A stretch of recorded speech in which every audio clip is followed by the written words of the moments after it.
Januarja sem nepričakovano videla reklamo za delavnico Aleksandra Šinigoja in v trenutku sem vedela, da je to prava stvar zame. Prijavila sem se na praktikah hipnoze in niti za trenutek mi ni bilo žal.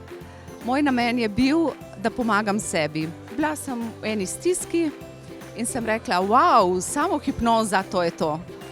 Ampak med delavnico, med moduli sem ugotovila, da je veliko uporabnega znanja, ki ga lahko uporabim tudi za druge. In kot radiološka inženirka delam na magnetni resonanci in videla sem, da lahko pomagam tudi nekomu, ki ima klavstrofobijo in drobci znanja, ki sem lahko jih vnesla v moje delo, so pomagali tudi pacientom, ki bi sicer potrebovali anestezijo.